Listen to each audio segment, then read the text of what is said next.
अंधन तमह। कुरान कहता है अल्लाह एक है, कुल हुवल्लाहु अहद, अल्लाह एक है, अल्लाहुस समद, अल्लाह बेनियाज है, लम यलिद वलम यूलद, वो पैदा नहीं हुआ, उससे कोई पैदा नहीं हुआ, वो ना किसी का ना माँ बाप है, ना उसका कोई माँ बाप है, वलम यकुल लहू कुफुवन अहद, उसका कोई हमसर नहीं, उसका कोई शरीक नहीं, उसका कोई मुईन व मददगार नहीं, तन्हा है, he is only the one and only alone, वो तन्हा है।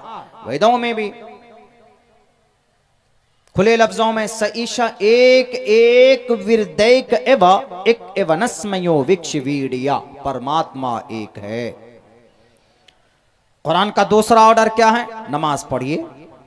पहले अल्लाह को एक मानिए, उसके बाद दूसरा ऑर्डर क्या है? नमाज पढ़िए। अकीमुस्सला, नमाज अदा कीजिए। वो अलग बात है कि मुसलमान नहीं पढ़ता, कम नमाज पढ़ता है, 25% 30% मुसलमान नमाज पढ़ते, कहीं कहीं पर 40% नमाज पढ़ते। नमाज टू ऑफर सला 5 times a day, it's great and compulsory necessary for every Muslim.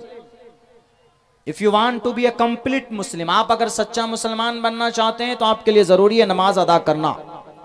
Because Allah clearly said in the holy Quran, Allah ने साफ लफ्जों में कुरान में कहा है अकीमुस्सला, नमाज कायम करो। ईमान के बाद, अल्लाह को एक मानने के बाद दूसरे नंबर पर है नमाज अदा करना। वेदों में भी है पथमादारका जीवा दियो दिदियन मुजियते तृतीयानन को डला कार्य चतुर्तर देव चंद्र का पंचम विनदो संयुक्ता। एक्सप्लेन नहीं करूंगा, सिर्फ इतना कहूंगा कि जैसे हम लोग नमाज पढ़ते हैं, सीधे खड़े होते हैं, तकबीर तहरीमा क़याम यानी सीधा खड़ा होना फर्ज है, जरूरी है, सीधा खड़ा होना जरूरी है अगर कोई उज्र ना हो तो। प्रथमादारका,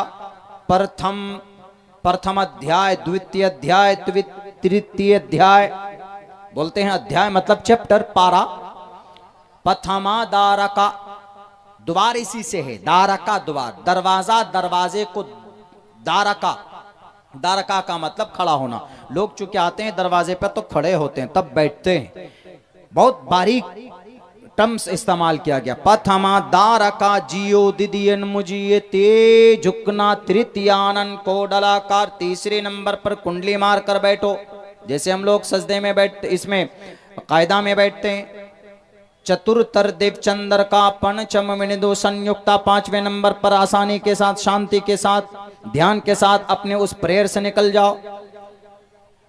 कौन हिंदू कह सकता है कि नमाज का तज़किरा उनके वेदात में नहीं? तो दूसरे नंबर पर नमाज है, नमाज का तज़किरा कुरान में, वेदों में भी मौजूद है। तीसरे नंबर पर क्या करते हम लोग? रोजा रखते, to keep fast in the month, in the holy month of Ramzan, the whole month, keep fast, रोजा रखना कुरान का ऑर्डर है। कुतिबा अलैकुमुस्सियाम कमा कुतिबा अलल्लज़ीना मिन क़ब्लिकुम लअल्लकुम तत्तक़ून। और ये भूखा इसलिए रखा जाता है कि रमजान, रमजा, रमज के माने आते हैं जलाने के। इंसान 11 महीना गुनाह करता है तो उस गुनाह के बाद इंसान का दिल, इंसान के अंदर बहुत ज्यादा गंदगी जब भर जाती, तो इसीलिए रमजान के महीने में रोजे रखे जाते हैं। तो रमजान का जैसे लकड़ी को आग जलाकर राख कर देती है, ऐसे ही रमजान के रोजे इंसानों के गुनाहों को राख बना देती। जब इंसान के गुनाह धुल जाते हैं तो फिर क्या होता है? पाक हो जाता है। और इसका मकसद ही, रोजे का मकसद ही पाक करना होता है। कुतिबा अलैकुमुस्सियाम कमा कुतिबा अलल्लज़ीना मिन क़ब्लिकुम लअल्लकुम तत्तक़ून, ताकि तुम्हारे अंदर तक़वा पैदा हो। भूखा रखना मकसूद नहीं, भूखा नहीं रखा जाता, कोई मकसद नहीं है भूखा रखने का, आपको जान से मारने का। कम खाना अच्छी आदत है, कम खाना। मौलाना कासिम नानोतवी पंडित दयानंद सरस्वती जी से जब एक मुनाजरा हुआ था तो बात यह आई थी कम और ज्यादा खाने की। पंडित दयानंद सरस्वती ने कहा कि इस पर रख लो मुनाजरा। मुनाजरा किसी भी बात पर उस जमाने के अंदर रख लिया करते थे। आज तो मुनाजरे का जमाना नहीं है, आज तो वो दौर खत्म हो चुका है। तो हजरत मौलाना ने कहा कि ज्यादा कौन खाता है? ज्यादा जानवर खाता, भैंस ज्यादा खाता, कम कौन खाता? कम खाना अच्छी सिफत है। चलो बंद कर दो रूम में, कमरे में, 2 दिन के अंदर पंडित दयानंद सरस्वती की लाश निकलेगी। और मुझे 2 दिन नहीं 2 महीने भूखे रख दो, सिर पर पानी दे दो, मैं पानी पर इक्तिफा कर लूंगा। भूखा रहने से डायबिटीज, कैंसर, लीवर का सिस्टम ठीक होता है। डॉक्टर कहता है कम खाओ। बैरकैफ। चलिए, रोजे का तज़किरा है। रोजे का तज़किरा शास्त्रों में भी है। अंशवंता सत्पतिर्मा मही मैगावा चैतिष्ठो असुरो मगोना त्रिविष्णु अग्निदशाभि सहस्त्रार वैश्वानरः। नशीली पदार्थ को इस्तेमाल मत करो, कम से कम खाना खाओ, व्रत रखो। वेदों में मौजूद जो बातें कुरान में, वेदों में मौजूद। ज़कात देते हैं हम लोग, ज़कात देना कुरान में है, अकीमुस्सलात व आतुज़ ज़का। वेदों में है, गीता में है, दातव्यमिति यद्यानम दीयते नुपकारिणे देशे काले च पात्रे च तद्दानम सात्विकम स्मृतम। इसी से हमने वक्फ की दलील पेश की थी। हिंदू भाई कहते थे कि वक्फ की दलील आपके कुरान में नहीं है। कुरान में कहाँ है वक्फ? बताइए। लफ्ज वक्फ कुरान में नहीं है, लेकिन दान तो है कुरान में, दान तो है कुरान में, खर्च तो है कुरान में। अल्लाह के कुरान में कहा गया, लन तनालुल बिर्र हत्ता तुनफिकू मिम्मा तुहिब्बून। अपनी पसंदीदा चीज में से खर्च करो, और इसी खर्च करने को सदका और ज़कात कहा गया है। अलिफ लाम मीम ज़ालिकल किताबु ला रैब फीहि हुदल लिल मुत्तकीन अल्लज़ीना युमिनूना बिल गैबि व युकीमूनस सलाता व मिम्मा रज़क़नाहुम युनफिकून। वो अपने रिज्क में से खर्च करने वाले हैं, खर्च करते हैं। कुरान में भी है और गीता में भी है, सदका करना, ज़कात देना। हिंदू भाई, आप जो दान करते हो उसी दान को ज़कात बोलते हैं अरबी में, उसी दान को सदका बोल देते हैं हम लोग, और उसी दान को आपकी हिंदी लैंग्वेज में दान बोल देते हैं, और संस्कृत के अंदर में दातव्यमिति यद्यानम दीयते नुपकारिणे देशे काले च पात्रे च तद्दानम सात्विकम स्मृतम। समाज में चाहिए लोगों को दान करे। अगर कोई किसी गरीब को खिला रहा है तो दान करना है, अगर कोई किसी गरीब को पैसों से मदद कर रहा है तो दान होगा, अगर कोई आदमी किसी जरूरतमंद की जरूरत पूरी कर रहा है तो वो भी दान है, अगर कोई किसी को कपड़ा दे रहा है तो वो भी दान। और हमारे पूर्वज ने जो जमीन दान किए, भारत की धरती में 9.5 लाख एकड़ जमीन है, 9 लाख 9.5 लाख एकड़ धरती जो वक्फ की हुई है, जो दान की हुई। आप कहते हैं कि दान नहीं है कुरान में, अरे कुरान में तो है ही, आपके गीता में भी है। दातव्यमिति यद्यानम दीयते नुपकारिणे। चूंकि बात कुरान की चल रही है तो इसीलिए हम ये बात वाज़ेह कर देना मुनासिब समझते हैं। बहुत लोग कहते हैं कि ये कुरान सिर्फ मुसलमानों के लिए, सिर्फ मुसलमानों के लिए नहीं। भले ही 1500 साढ़े 1400 साल पहले कुरान उतरा है, लेकिन इस कुरान के अंदर वो तमाम तर मज़ामीन हैं जो हज़रत आदम अलैहिस्सलातु वस्सलाम से लेकर मोहम्मदुर रसूलुल्लाह सल्लल्लाहु अलैहि वसल्लम के ज़माने तक जो वाक़यात हुए, जो तारीखें रकम की गई, उनमें से अक्सर वाक़यात के तरफ इशारा कुरान करीम के अंदर मौजूद है, अल्लाह तबारक व तआला ने किया। इसीलिए हम पूरी दुनिया को ये दावत देते, दुनिया के लोगों, अगर इस दुनिया की तारीख जाननी है, अगर इस दुनिया के ऊपर तहकीक और रिसर्च करना है तो कुरान से बेहतर दुनिया के अंदर कोई किताब नहीं। तारीख इब्न खुल्दून पढ़िए, तारीख फरिश्ता पढ़िए, तारीख इब्न हिशाम पढ़िए, सीरत के ऊपर है। दुनिया के ऊपर इंसाइक्लोपीडिया ऑफ अमेरिका पढ़िए, इंसाइक्लोपीडिया ऑफ ब्रिटानिका पढ़िए, इंसाइक्लोपीडिया ऑफ इंडियन की, हमारे इंसाइक्लोपीडिया ऑफ सीरत पढ़िए अल्लाह के नबी की। दुनिया के ऊपर तारीखी किताबें बहुत सारी, लेकिन कुरान करीम से ज्यादा बेहतर रहनुमाई और रहबरी करने वाली किताब आज तक दुनिया के अंदर नहीं लिखी गई। इसलिए कि इस किताब का राइटर कौन? अल्लाह है। इस किताब को जमा करने वाले कौन? मोहम्मदुर रसूलुल्लाह और उनके पवित्र तरीन सहाबाए किराम। इस किताब का मुसन्निफ कौन है? इस किताब को आसमान से जमीन पर कैसे ये किताब लाई गई? किसी धरती में, किसी कुतुबखाने में बैठकर किसी इंसान के दिमाग से ये किताब नहीं लिखी गई, बल्कि ये किताब तंजीलुम मिन रब्बिल आलमीन है। तंजीलुम मिन रब्बिल आलमीन। मेरे हिंदू भाइयों, आपको अगर इस किताब से नफरत है, क्रिश्चियन भाइयों अगर आपको इस किताब से नफरत है, मैं क्रिश्चियन चूंकि हजरत मरियम को मानते हैं, मैरी बोलते हैं, वो मैरी, जीसस मैरी।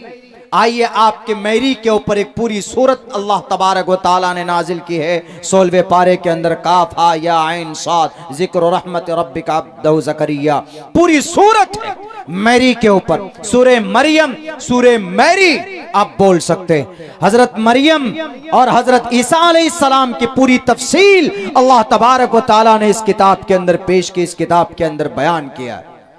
पढ़िए, सिर्फ अदावत से काम नहीं चलेगा, बल्कि इस कुरान करीम के अंदर जो भी अहकामात हैं वो दुनिया के अदर शास्त्रों के अंदर भी किसी न किसी शक्ल में मौजूद है। हमारी माँ बहनें पर्दा करती, क्या कुरान में पर्दा नहीं? अरे कम से कम 7 आयतें पर्दे पर है, पर्दे पर 7 आयतें और 70 अहादीस मुबारका पर्दे पर है। युदनीना अलैहिन्ना मिन जलाबीबिहिन कुल्लिल मुअमिनाति यग़ज़ुज़्न मिन अबसारिहिन। क्या वेदों में नहीं है? वेदों के अंदर नहीं है? माते को शल्पको का लफ्ज इस्तेमाल हुआ है ऋग्वेद में कि माए अपने घूंघट को नीचे कर लेना, अपने पैरों को मिलाकर चलना, तुम्हारे पैरों की घंघनाहट की आवाज किसी के कान में नहीं पहुंचनी चाहिए। वैद ये बात कह रही है, यकीन होगा।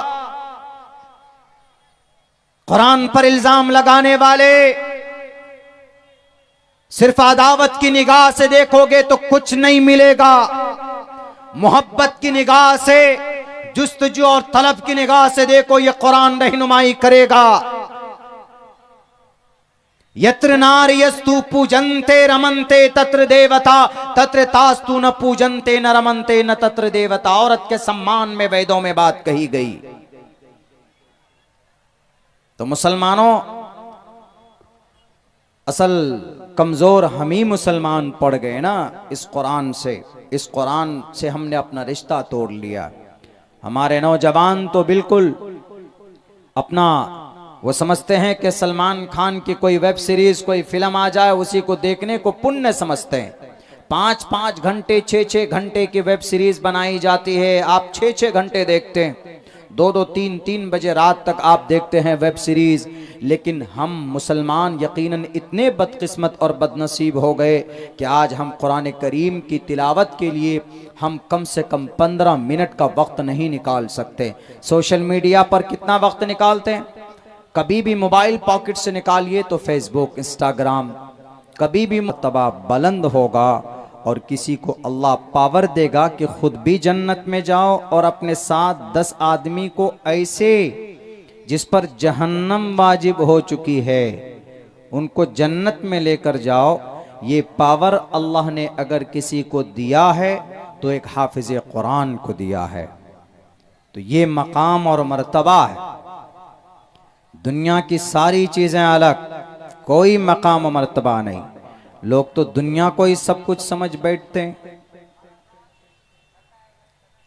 एक दूसरे को परेशान करते हैं, झूठे वादे करते हैं, बेवकूफ बनाते हैं। पिछले 1 महीने में मेरे साथ क्या हुआ है आप अंदाजा नहीं लगा सकते हैं। मैं बताऊंगा, अपनी ही बात में मैं बताऊंगा। इसीलिए कि दुनिया के अंदर भी और आखिरत में भी अगर किसी चीज की पहचान है, कोई काम आ सकता है, तो आपको आपकी यही तालीम और आपका यही कुरान जिससे आप मोहब्बत करते। इसीलिए इनको हकीर मत समझिए कि हाफिज कुरान है, सर पर 200 रुपए की पगड़ी बांधी गई है, बस हो गया। दुनिया की नजर में इसको आप कम इज्जत दोगे तो तुम्हारी इज्जत कम देने से इनका मकाम और मर्तबा कम नहीं होगा। कल क़यामत में इक़रा वर्तक़ी पढ़ो, और वर्तक़ी इर्तिक़ा बुलंदी पर चढ़ने के लिए इस्तेमाल होता है। अल्लाह के नबी फरमाते हैं कि इक़रा पढ़ो, कल क़यामत में अल्लाह तबारक व तआला हाफिज़ कुरान से कहेगा इक़रा वर्तक़ी पढ़ो और जन्नत के बुलंदी पर चढ़ो। किसी एमएलए के लिए है ये जुमला? नहीं, ओनली फॉर हाफिज़ कुरान। अल्हम्दुलिल्लाह, I am proud to be a hafiz. मैं भी एक हाफिज हूं, मुझे इस बात पर गर्व है। मैं हाफिज हूं, मुझे इस बात पर फख्र है। नहीं चाहिए दुनिया की ताकत, दुनिया की दौलत, दुनिया की कुर्सी। अब्दुल्ला सालिम 9 साल तक एक मिशन में जुड़ा था, मकसद था लोगों की खिदमत करना, लेकिन पता चला वहां पर डाकू बैठते हैं, पता चला वहां पर बेईमान बैठते हैं, पता चला कि कौम को बेचने वाले सौदागर बैठते हैं। उसी दिन हमने उस प्लेटफॉर्म को खैराबाद कहकर अपना रास्ता अलग किया। हम कभी भी झूठ के सामने झुक नहीं सकते। होगी सियासत दुनिया की नजर में बहुत मकाम और मर्तबा होगा तुम्हारी नजर में, लेकिन मेरे सामने में, मेरे पैर के नीचे तुम्हारी ये झूठी सियासत। अल्लाह ने 11 साल की उम्र में इस नाचीज के सीने को कुरान की हिफाजत के लिए चुना था। 11 साल की उम्र में अल्हम्दुलिल्लाह मैं हाफिज कुरान बना। सन 2011 में फजीलत मुकम्मल की दारुल देवबंद से। हाफिज कुरान के बाद कारी कुरान, सबा कारी, उसके बाद फिर हमने फजीलत की दारुल देवबंद से, उसके बाद हमने डिप्लोमा किया। इनसे बेहतर मेरे लिए कोई दौलत नहीं, लेकिन कम से कम किसी प्लेटफॉर्म पर जिससे लोगों को बेवकूफ बनाया जाता मैं जुड़ा। मैंने सोचा कि चलो कुछ लोग आवाज बुलंद करते हैं कौम के लिए, हम कौम के लिए ये करेंगे, हम कौम के लिए वो करेंगे, आओ मैदान में निकलो, अपने आप को ये बनाओ, अपने आप को वो बनाओ। पता चला अंदर गए तो वहां पर कौम के नाम पर सौदा हो रहा। अपनी गद्दी कैसे बाकी रहे, अपनी कुर्सी कैसे बाकी रहे, वही सब चल रहा। अल्लाह इन सब मलऊन और इन सब कज़्ज़ाब और इन सब झूठों से कौम की हिफाजत फरमाए। तो हाफिज कुरान का यह मर्तबा है। एक हाफिज कुरान 10 आदमी को जन्नत में लेकर जाएगा, कितनी बड़ी बात है। उठाओ, जहन्नम का फैसला हो चुका होगा कि जहन्नम में डाल दिया जाए। हाफिज कुरान जाएगा, जहन्नम से हाथ पकड़कर उठाएगा। एक हाथ में 5 लोग, एक हाथ में, दूसरे हाथ में 5 लोग, तब उनको लेकर जन्नत में जाएगा। हाफिज कुरान का यह मर्तबा है। मेरी समाज की माँ और बहनों, आपके घर में अगर आपके 2 बच्चे, 2 बेटे या 2 भाई है, उनमें से एक को कम से कम हाफिज कुरान जरूर बनाओ। कितने दिन की जिंदगी है? 50 साल, 60 साल, 70 साल, मरना तो है। लेकिन अगर आपके घर में हाफिज कुरान होगा, कुरान की हिफाजत अल्लाह करता है, और जब कुरान जहां जहां रहेगा उस जगह की भी हिफाजत अल्लाह करेगा, और अल्लाह करता है। आपको यकीन नहीं होगा, अबू जहल 100 घोड़े, ऊंट और हाथियां और नेज़े और तीर और तलवार लेकर पहुंचा मैदान बद्र में कि मोहम्मद और उसके मानने वालों का सफाया कर दिया जाएगा। आज के बाद कोई अल्लाह का नाम लेने वाला नहीं होगा। आज के बाद कोई मोहम्मद के आशिक होने का दावा नहीं करेगा।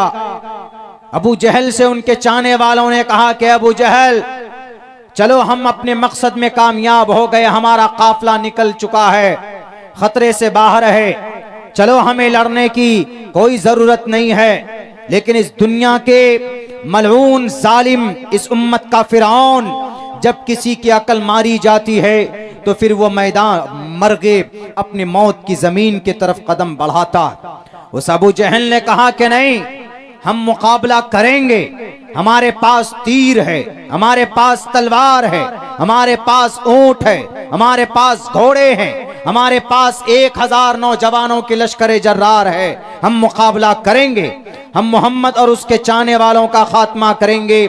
मैदान बद्र में पहुंचते हैं, तकरीबन 130 किलोमीटर की दूरी पर मदीने से मैदान बद्र है। बद्र की वो जगह है जहां पर यह अबू जहल पहुंचता है, अपने लाओ लश्कर को लेकर पहले पहुंच जाता है। जगह बेहतर ढूंढ कर वहां पर काबिज होता है। अल्लाह के नबी और उनके सहाबा बाद में पहुंचते हैं। अल्लाह के नबी के पास उनके साथ कितने लोग थे? 313। अल्लाह के नबी पीछे नहीं हटे, मुकाबला करेंगे। ए अबू जहल, अगर तू झूठा है तो सच्चाई से मुकाबला करूंगा। ए अबू जहल, अगर तुझे ताकत पर भरोसा है तो मुझे मेरी अल्लाह की जात पर भरोसा है। ए अबू जहल, अगर तुझे अपने घोड़ों और इन तीर तफंग और लाओ लश्कर पर ताकत है, मुझे अल्लाह की गैबी नुसरत पर यकीन है। हस्बुनल्लाहु व निअमल वकील। मैदान में पहुंचते हैं और आपको पता है उस मैदान बद्र में इस उम्मत का फिरौन अबू जहल का खात्मा कोई पहलवान नहीं करता है, बल्कि 2 मासूम बच्चे, एक की उम्र 13 साल, एक की उम्र 14 साल, मुआज एंड मुअव्विस, इनकी तलवार से इस उम्मत का फिरौन अबू जहल का खात्मा किया जाता है। मैदान बद्र के अंदर 70 काफिर वासिले जहन्नम किए जाते, 70 कुफ्फार मारे जाते हैं। अल्लाह के नबी अलैहिस्सलाम की मुकम्मल जमात को नुसरत मिलती है, मदद हासिल होती है, मैदान जीतान की ताकत सिर्फ सहाबा के जमाने में नहीं देखी गई, आज भी देखी जा सकती है। शर्त यह है कि उस धड़कन के साथ, उस तड़प के साथ इस कुरान को कोई सीने से लगाए तो सही, इस कुरान को कोई आबाद तो करे। आज भी इंशाअल्लाह इस कुरान करीम के अंदर सिर्फ मुसलमानों के लिए नहीं, हिंदू के लिए पैगाम। कुरान में सबसे पहला पैगाम क्या है पता है? कि बे अल्लाह को एक मानो। सबसे पहला पैगाम यही है कुरान में, कुल हुवल्लाहु अहद, कही अल्लाह एक है, अल्लाह के अलावा कोई माबूद नहीं। वेदों में कहा गया अंदंतमः प्रियोशंति असंभवति मुपास्ति ततु भूयै व्योति तमोयु संभूति आम्रता